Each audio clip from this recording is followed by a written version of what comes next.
Sejam muito bem-vindos, queridos e queridas, a mais um vídeo aqui do canal. Meu nome é Fábio Santos Reis e eu sou professor de História.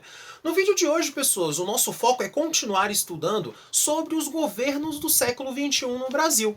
E hoje nós vamos falar sobre a primeira mulher que se tornou presidente do Brasil durante o período de 2010 até 2014. Nós vamos falar do primeiro mandato de Dilma Rousseff. E como fizemos nos vídeos anteriores, quando nós estávamos falando do governo Lula, é necessário que hoje a gente faça a mesma coisa, que a gente faça um retrospecto sobre como foi o período eleitoral de 2010. Bom, o PSDB, que havia perdido as últimas duas eleições, voltou a apostar no nome de José Serra, que havia perdido para o Lula em 2002, como candidato à presidência da República. Em uma terceira via, para tentar concorrer com os outros dois, Dilma e Serra, nós teríamos Marina Silva, que entre 2003 e 2009 foi ministra do Meio Ambiente do governo de Lula, e se retirou não somente do governo, mas também do PT, por não encontrar a pauta ambientalista como uma das prioridades do governo do PT. Num quarto lugar, nós tivemos um sujeito chamado Plínio de Arruda Sampaio, que apesar de não ter nenhuma chance de ganhar, nem sequer ir ao segundo turno, a campanha eleitoral dele foi marcada por uma série de críticas muito pertinentes, diga-se de passagem, não só a Serra, mas também a própria Dilma, inclusive sobrou para a própria Marina Silva. Essa foi uma eleição onde nós tivemos um pequeno problema de carisma, e eu preciso realmente destacar isso para vocês.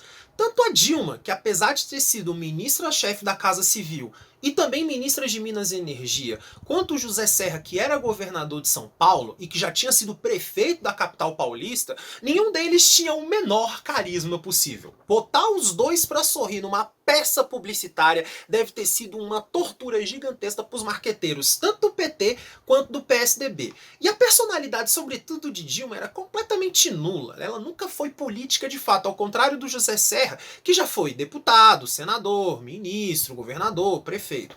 Essa eleição presidencial da Dilma foi a primeira eleição que essa mulher ganhou na vida. Nem a eleição para síndico de condomínio ela tinha ganho antes. Todo aquele clima de continuidade que nós vimos nos últimos governos do Lula e nos vídeos que você acompanhou aqui no canal ajudaram essa personalidade não muito política da Dilma a chegar à presidência da República no segundo turno com 54% dos votos. E pela primeira vez, o Executivo Federal brasileiro foi governado por uma mulher. É necessário a gente também fazer um destaque interessante aqui sobre esse primeiro governo da Dilma. A política econômica do governo do Lula era uma política econômica que aumentava os gastos públicos, estimulava consumo, aumentava um pouco o endividamento. Isso tudo ajudou a economia brasileira a dar aquela impulsionada bacana, tirou muita gente da pobreza e tudo mais. Mas modelos econômicos, pessoas, precisam ser trocados. Só que a Dilma não faz isso. Apesar do início do governo da Dilma, economicamente o Brasil estar muito bem, o final do governo da Dilma é uma situação completamente diferente daquela que ela recebeu. Uma revista famosíssima chamada The Economist fez uma publicação no início do ano de 2011 dizendo Brazil takes off, onde na capa tinha o Cristo Redentor saindo dali do Corcovado como se fosse um foguete, uma nave espacial, dizendo que o Brasil finalmente estava decolando. Só que 4 anos depois, em 2014, inclusive bem próximo do período eleitoral, a mesma The Economist faz críticas pesadas ao Brasil, perguntando Has blown it, Brasil? Ou seja, tipo, o Brasil estragou tudo? Será que o Brasil saiu dos trilhos? Ao invés dela tentar mudar algumas coisas, fazer alguns reparos na política econômica iniciada pelo Lula, ela seguiu no mesmo caminho. Conseguiu mais subsídios, endividou mais o Estado, aumentou o vergonhoso déficit público brasileiro que há anos cresce como uma verdadeira bola de neve. Enfim, fez uma série de endividamentos que prejudicou a economia brasileira como um todo e não ajudou em nada numa grande prosperidade da economia brasileira que começou a arrefecer. Entretanto, antes da gente focar nas críticas somente do governo Dilma, é necessário a gente falar de algumas coisas bem interessantes que também foram criadas durante seu governo, como mais alguns programas de assistência social e, sobretudo, de assistência educacional. Durante o governo Lula foi criado um programa chamado ProUni. Esse programa do ProUni tinha como foco ajudar jovens a entrar no tão sonhado ensino superior, assim como você que está assistindo esse vídeo também deseja. Durante o governo do Lula e até mais ou menos 2012, no governo da Dilma Rousseff, o ministro da Educação à época, Fernando Haddad, fez uma transformação no chamado Exame Nacional do Ensino Médio, que deixou de ser só um exame para saber se você tinha ido bem no ensino médio, tinha aproveitado ele bem, tinha aproveitado alguma coisa realmente útil, para se tornar um maior programa de seleção do mundo. E a nota que você tira no Enem, a partir de 2012, poderia ser utilizada em qualquer universidade que aceitasse a nota do Enem através do Sistema de Seleção Unificado, o SISU. Isso possibilitou com que vários jovens pudessem ter acesso ao ensino superior, mesmo que longe de casa. Ainda nas políticas educacionais, nós temos que destacar o Programa Nacional do Ensino Técnico, o chamado PRONATEC. O PRONATEC tinha como função estimular o surgimento dos institutos técnicos e escolas técnicas em todo o país para aumentar a formação de técnicos. Inclusive, muitas das pessoas que iam para o PRONATEC eram meninos de ensino médio, ou então que haviam acabado de concluir o ensino médio. Um outro programa muito interessante, mas que ao mesmo tempo causou muito problema, e alguns deles até com razão, foi um programa conhecido pelo nome de Mais Médicos para o Brasil. Esse foi provavelmente um dos programas que mais foi criticado em toda a administração petista, incluindo a administração do Lula. O Mais Médicos consistia na vinda de cerca de 13 mil médicos de Cuba para ir nas comunidades mais carentes brasileiras. O problema desse programa dos Mais Médicos nem era a vinda dos médicos cubanos ou se eles efetivamente tinham formação. O ponto não é esse. O ponto dos Mais Médicos era o salário que o médico ganhava, 70%, portanto quase 3/4 do salário, ficava retido na fonte, ou seja, era descontado compulsoriamente do seu salário.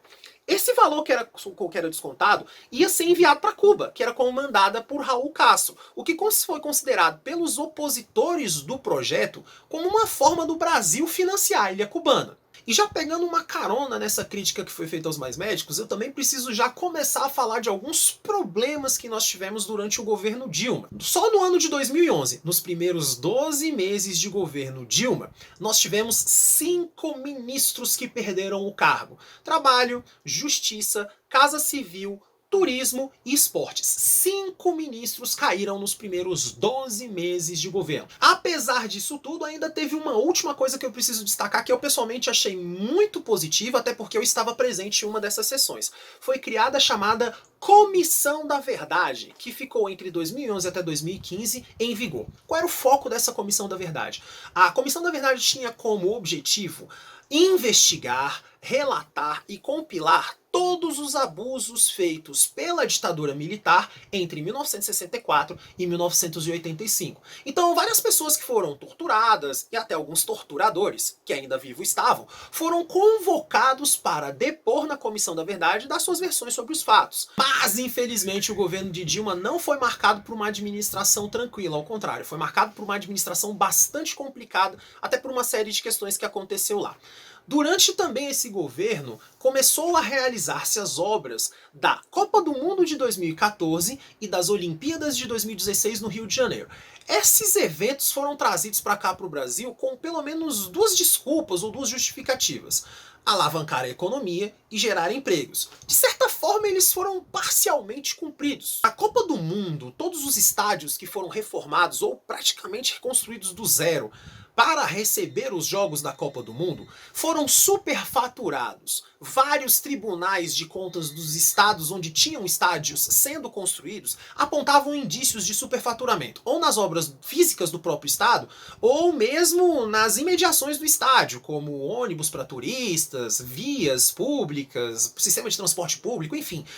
Ao todo, estimam-se que 30 bilhões de reais foram computados em superfaturamento nas obras. Esse superfaturamento nas obras e, consequentemente, o desandar da economia brasileira, que já em 2013 dava sinais de que ela estava arrefecendo, estava diminuindo a sua potencialidade, fizeram com que vários brasileiros fossem para o meio da rua no ano de 2013 para protestar. Mas a raiz desses protestos começa em São Paulo, com o movimento Passe Livre, que havia feito uma manifestação em 2013 contra o prefeito da capital paulista, Fernando Haddad, que havia aumentado a passagem de ônibus na capital em 20 centavos. Na semana seguinte, uma série de manifestações no país inteiro levaram 1,5 milhão de pessoas em várias capitais e cidades do Brasil. Não tinha um objetivo claro, é bem necessário a gente dizer isso. Por isso, vários grupos políticos se aproveitaram desse momento para legitimar as suas ideias, aquilo que pensavam e tudo mais. Não foi convocado esse manifesto por um partido político específico, mas os problemas da Dilma Rousseff não estavam somente aí nessa questão das obras da Copa do Mundo. Ainda teria o maior esquema de corrupção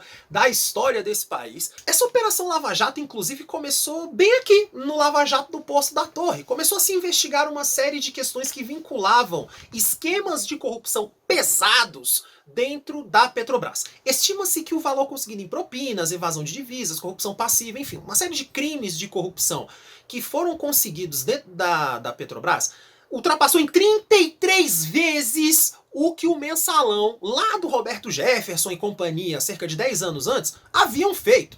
Inclusive, como é que funcionava esse esquema de corrupção dentro da Petrobras, que ficou inclusive também conhecido como Petrolão?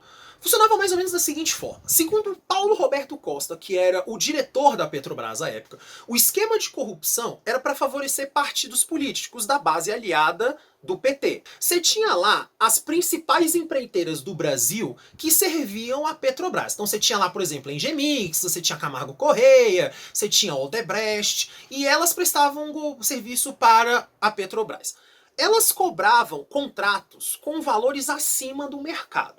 Os diretores das estatais, em especial a Petrobras, que era a principal, eles eram indicados por partidos políticos da base aliada. Esses diretores ficavam encarregados de cobrar propina dentro desses contratos que já eram superfaturados. Estima-se que cada um dos contratos era superfaturado numa média de 3%. Então vamos fazer um cálculo rapidinho aqui.